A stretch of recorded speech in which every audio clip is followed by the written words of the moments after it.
Okay, that's interesting. Where is my intro? Wait, let me relaunch this one. It's all good. I think we are. Wait, let me retry.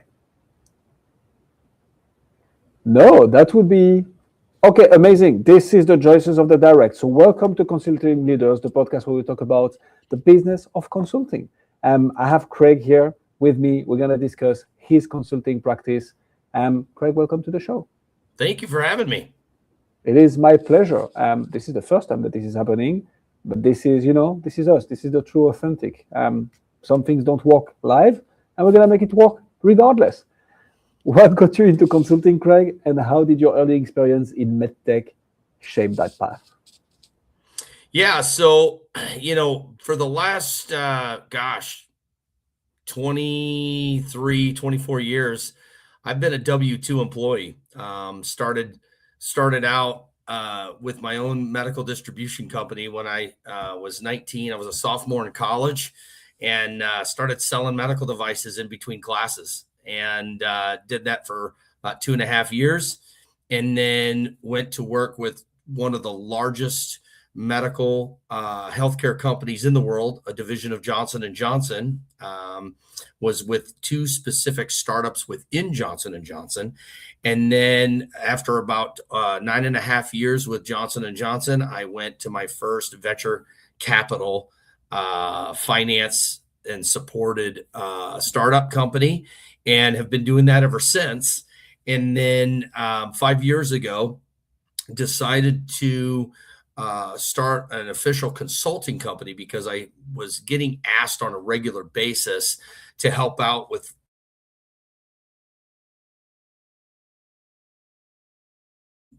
for startup companies, and helping turn around small enterprise companies that have already launched. And so started doing that on the side a little bit, and then it just kind of took legs on its own, and started International Commercialization Growth Partners, and it's just really grown from there. So now people, whether they're a founder or whether they're a small enterprise company looking for a turnaround situation, they hire us to come in and really look at what they're doing, how they're doing it, and we get really forensically into the details to find out how we can make their commercialization more effectively, whether they're coming into the U.S.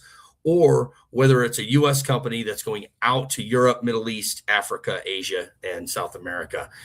There's not a hidden place on the planet that we cannot make them more effective in getting awareness, attraction, and attention, high levels of customer adoption, and high levels of client retention.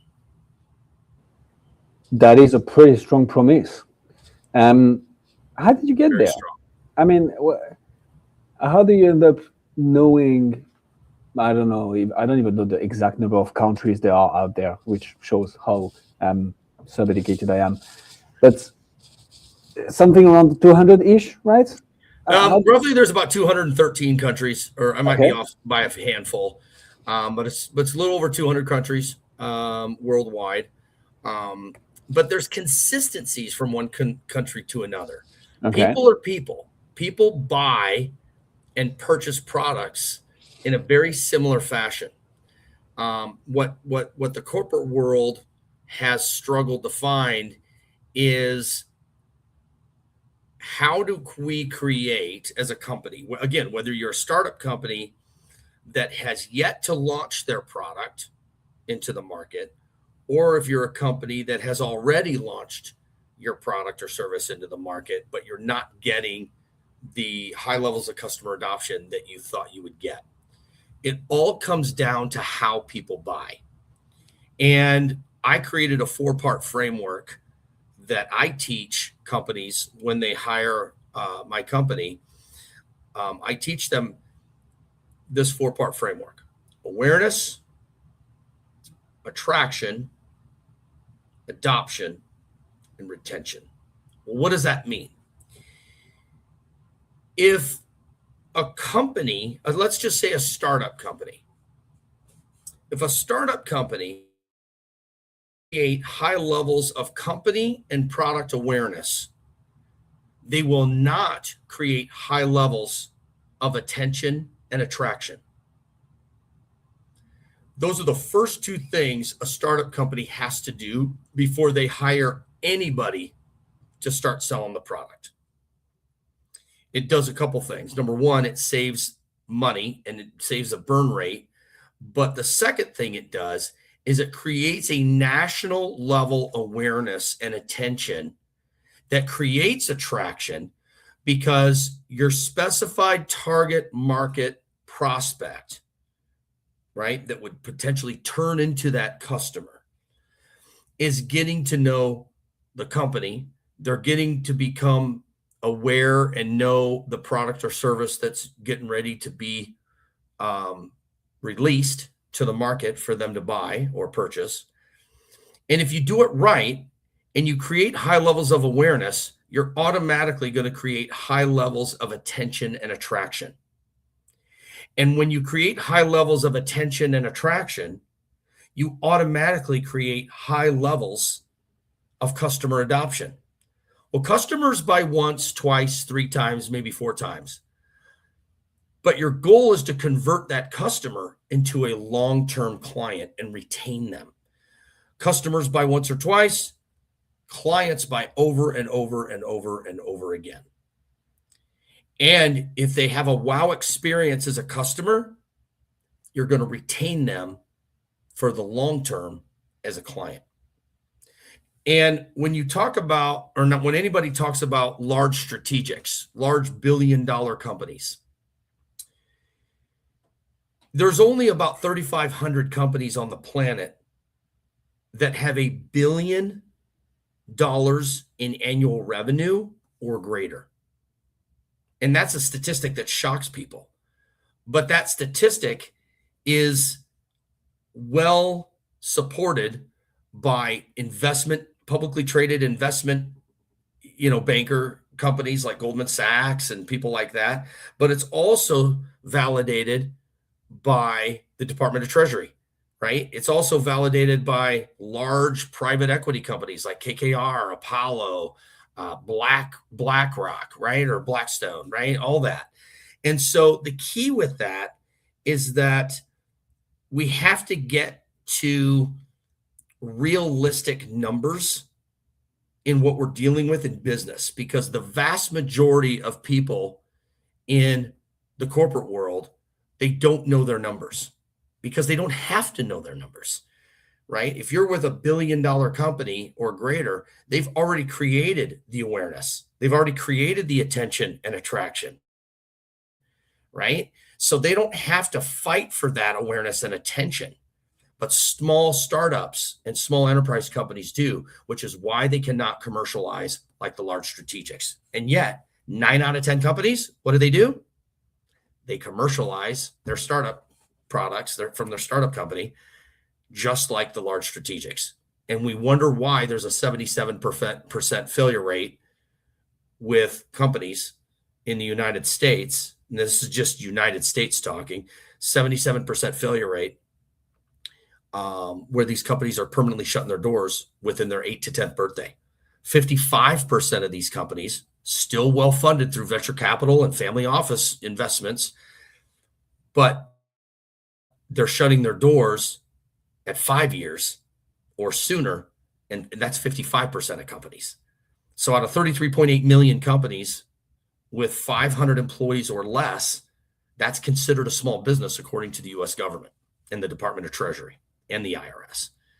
And so since those failure rates are that high, it's imperative that companies have to start commercializing in an uncommon way if they want uncommon results, so they don't become commonly shutting their doors at 5 years or 8 to 10 years at that 55% to 77% rate. So I like that breakdown, Craig. Now I'd like to know more about you and your company. So how do you market?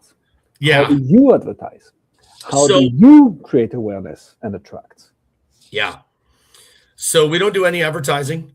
I'm well known within my industry of healthcare technology and medical technology industry, whether it's medical devices, surgical devices, diagnostics, um, BioPharma, or even digital health.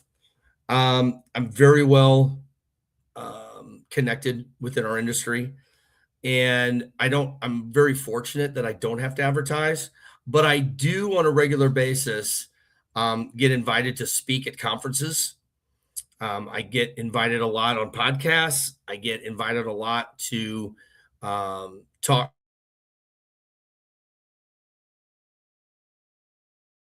Right. And because of that, people are getting the message. And they're sitting here scratching their head going, okay, we have not launched yet in the US, or we haven't launched in the Middle East, which I have a very growing big audience in the Middle East as well.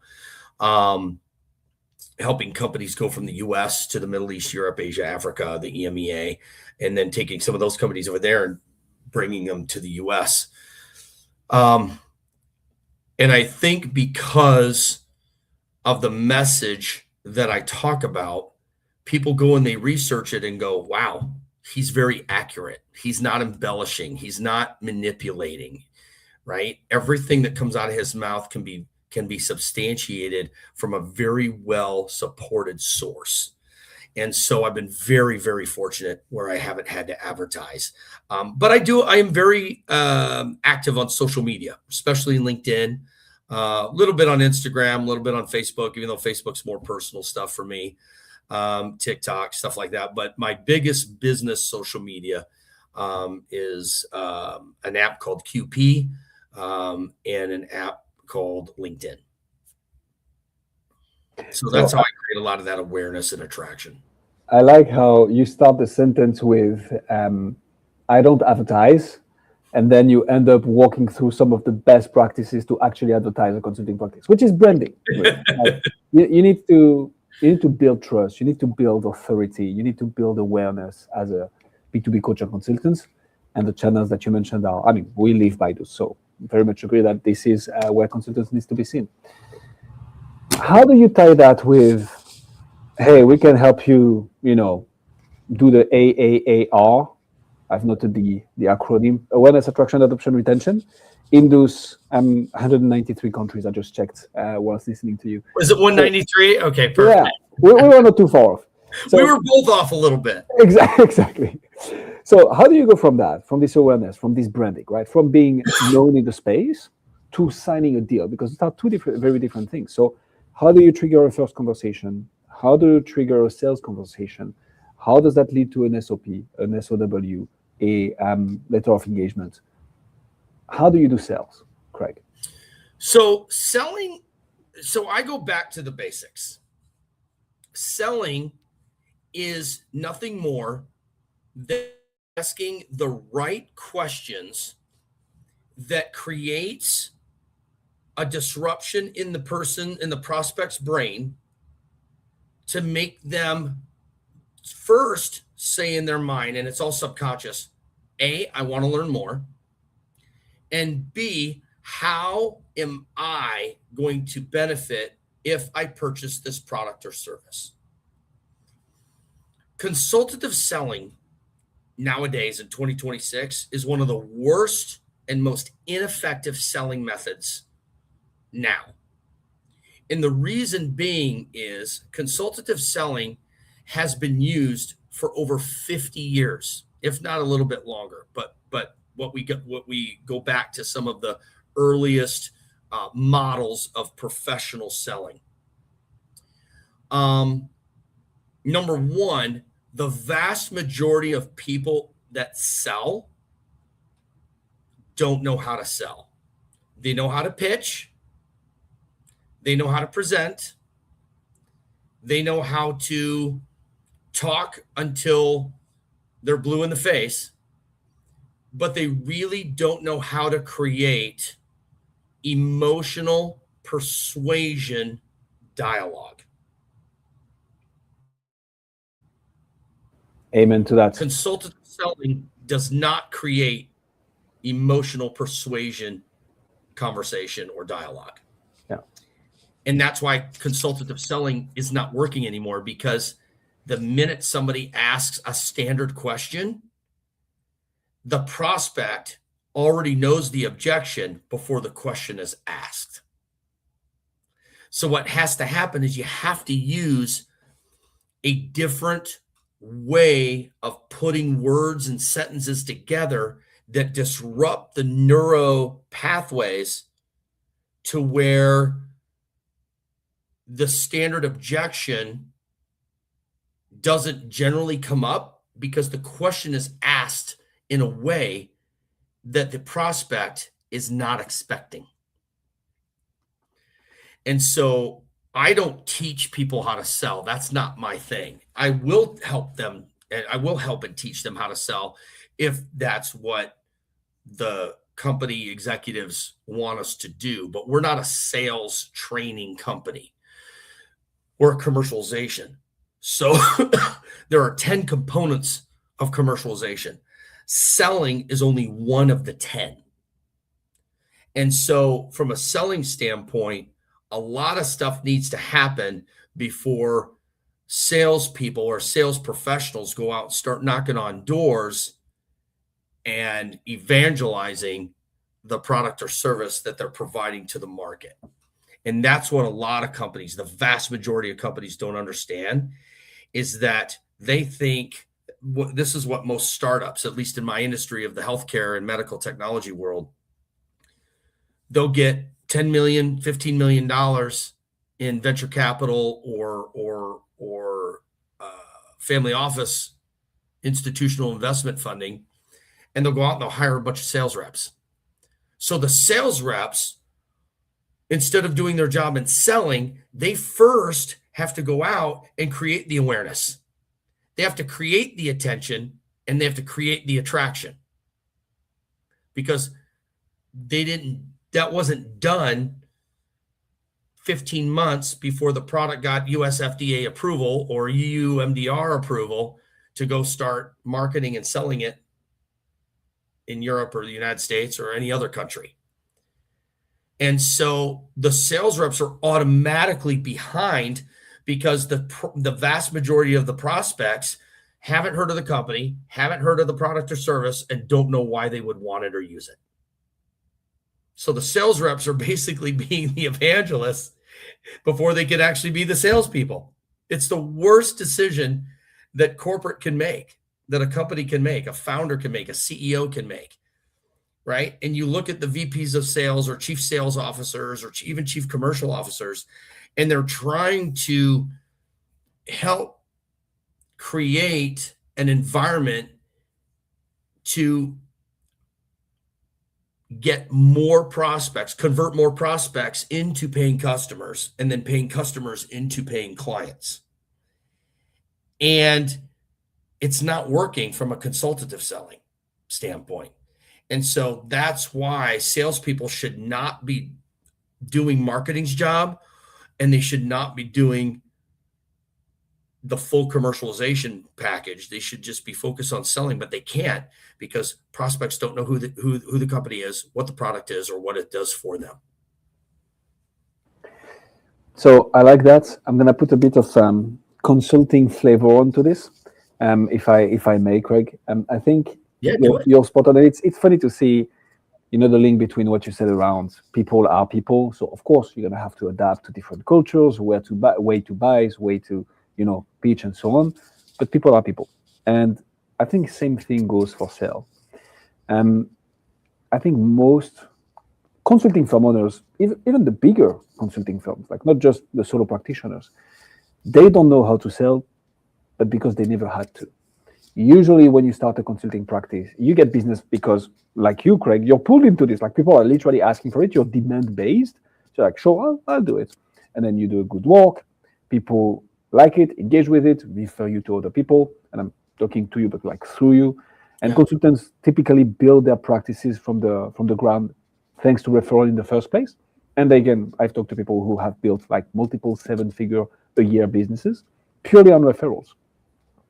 But then comes in the ceiling, right? Because referral can only bring you so far, and you want to accelerate growth or not rely only on referral anymore, and you start implementing an acquisition channel.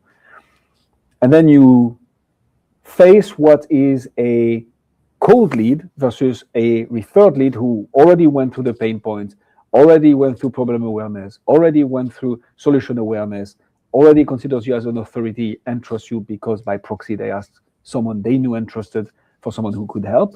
So all the selling was already done before you talk to the person, which is why that consultative selling could have worked anyways, because it's just about figuring out the logistics of how you're going to work with them. But a cold lead or even a warm lead from an inbound marketing channel isn't sold yet. And that's where emotions, making sure that you go through the journey, you tackle the different points that makes people take a decision. At the end of the day, if the pain of staying the same is lower than the pain or, let's say, discomfort of going through change and paying someone to help you with change, you're going to stay where you are. And that's getting into those emotions that will actually get you the sales. You have to sell the outcome. People aren't buying products or services. They're buying the outcomes that they provide, right? People don't care about a feature. They don't really care about a benefit. They care about the outcome, right? Or the potential outcome. You know what I mean? And so that's what's being lost in effective commercialization, right? Again, it's not just selling. What I find with marketing, for example, most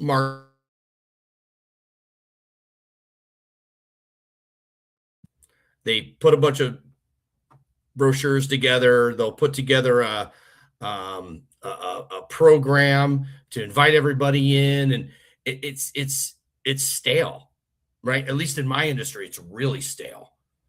They're not doing anything that creates a wow factor.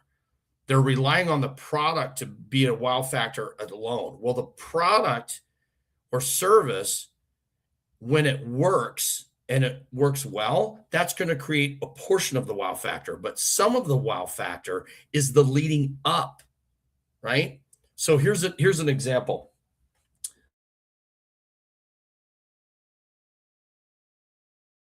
Out of Rome, and he was the chief commercial officer for a surgical robotics company. And they were not yet FDA cleared to sell into hospitals into the United States. But they went to one of the national meetings and they had a booth, but attached to that booth was a red carpet, velvet dividers, like you would be waiting to go into a club in Miami, right? Or London or something like that. And they literally were giving away tickets for certain times of the day for surgeons to be able to get a sneak peek at a technology that, once is regulatory approved, would be for sale in the United States. They had surgeons lining up 2 to 3 hours before they opened the doors, because everybody wanted to know what's behind that door. There's a red carpet. They've got lights going, back and forth. They created awareness and attention that automatically created attraction. They did the opposite of what 99.9% of everybody else did. Tends to work. create that. What is it?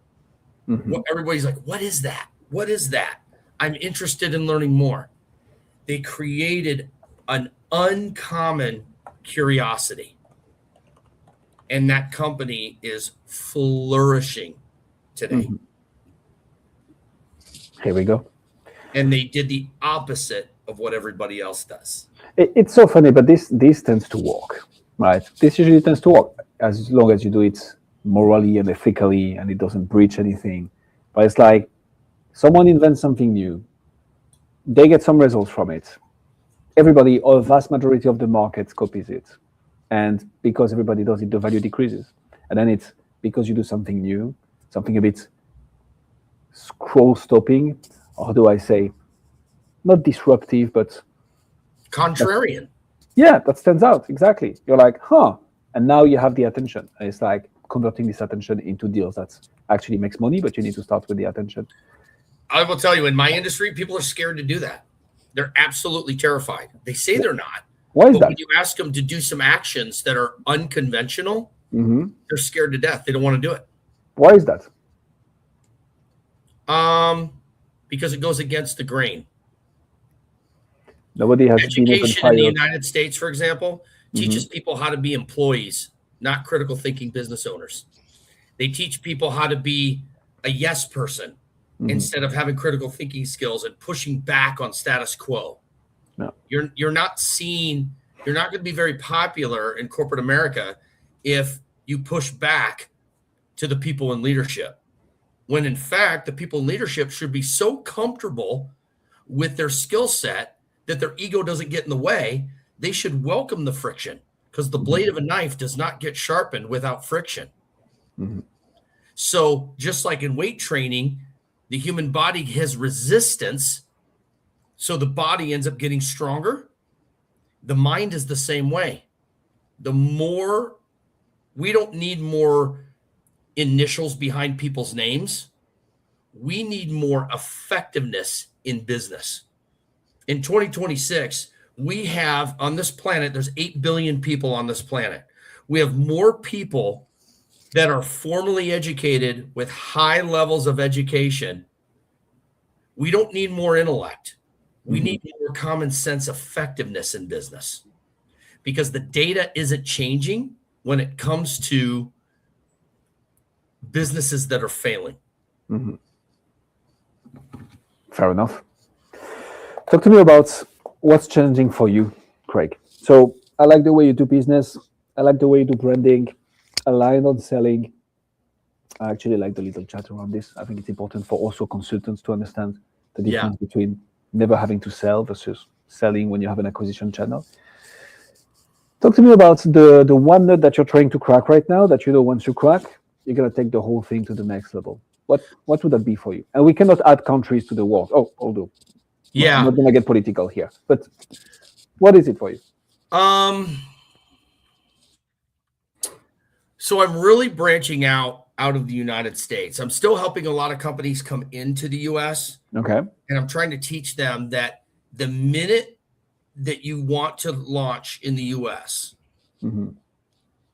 the date that you think you're going to get your FDA clearance to be able to sell and market and release your product to the market to buy, you need to be 15 months out approximately and start your commercialization process there.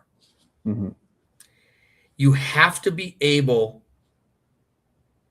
to be willing to be a neon green fish in a silver fish ocean. You do not want to blend in. The people who blend in end up, again, 77% of companies don't even make it to the 8th year.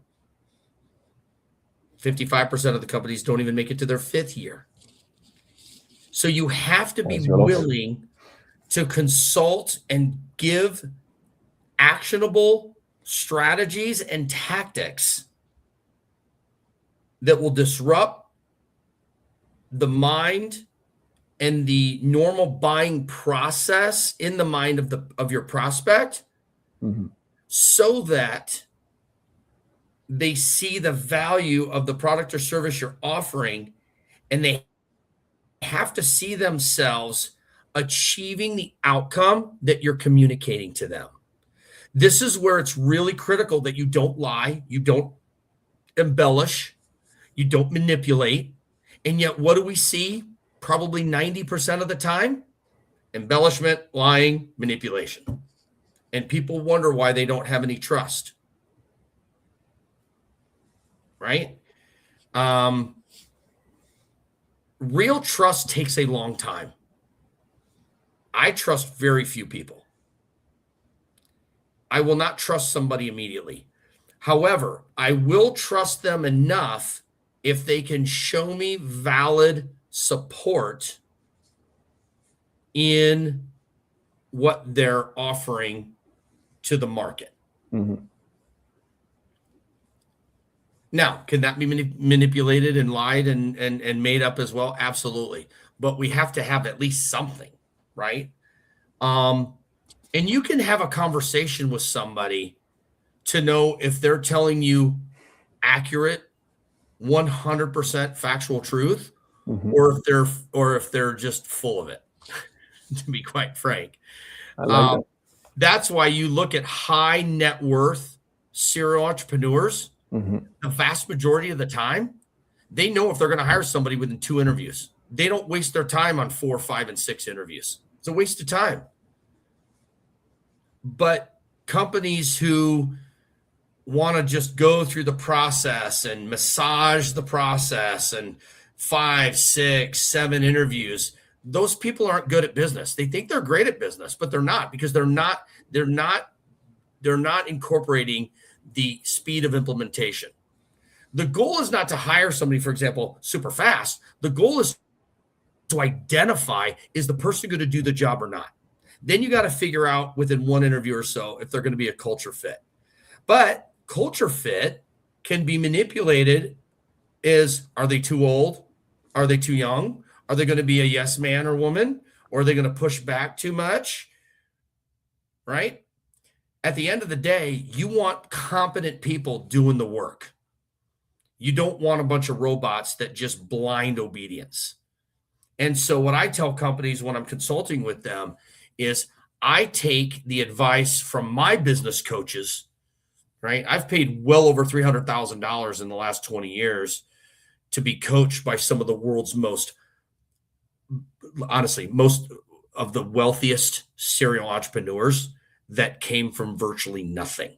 And some of them are literally worth 400 million liquid in revenue, or not in revenue, in net worth. I mean, they literally could write a check for $400 million and it won't bounce. That's when you know those are the people you want to listen to, not because somebody has an MBA after their name. Amen to that. There is just one thing I want to double down on, Craig, because I think this is so valuable in the healthcare, MedTech industry, obviously, but for sure, consultants, because trust is everything. And I think we've been saying this for like decades now, that's fine. In a day and age of AI, where anybody can claim anything on the internet, where literally 80% of the LinkedIn content and the LinkedIn comments are AI generated, where, yes, now you have like deep fakes and avatars of people who could leave case studies and reviews and testimonials. Yeah. It's so hard to trust people. Yeah. Rightfully so, because it's like, what is true and what is false? So finding that way to build that authority, build that trust, being aware, like you said, Craig, that this takes time, but there are some levers to accelerate that, but you need to activate those levers. Otherwise, it will be harder and harder and harder and harder. Craig Ingram, ladies and gentlemen. Craig, if people want to find out more about you, see what you do, where should they go? The best thing to do is go to LinkedIn. Craig T. Ingram. T as in Tom. Craig T. Ingram. People just call me Craig T. You can get on medicalsalesgrowth.com. And it's not just about selling, but it was a simple URL that people could remember. That's I really care about companies because people's livelihoods are on the line. Mm-hmm. Business is not a game. It's war. Either you get the business or your competitor gets the business. We've all graduated high school. High school is over. And I say to people in corporate America, stop playing games. Check your ego. It's okay if you don't know something, because none of us know it all. And it's okay to build a culture where mistakes are encouraged because people are trying things new. And they shouldn't be reprimanded for it or fired for it or made fun of or manipulated for it. Let people build effective businesses in an uncommon way, and less companies will go broke. Words to live by. We'll put all the links in the description. I can say one thing for sure, Craig, is that you've gained at least one new connection on LinkedIn out of this interview. Me, we are now Thank connected. you. I can't wait to connect. That's awesome. Thank you so much for coming on Consulting Leaders. Thanks for having me. This was awesome. Thank you. Thanks for joining us on this episode of the Consulting Leaders Podcast. We hope you learned valuable lessons on how to grow your practice and take your business to the next level. Make sure to subscribe and leave us a review wherever you're listening to this show so you never miss an episode. To apply and be a guest on the show, click the link in the description. See you next time.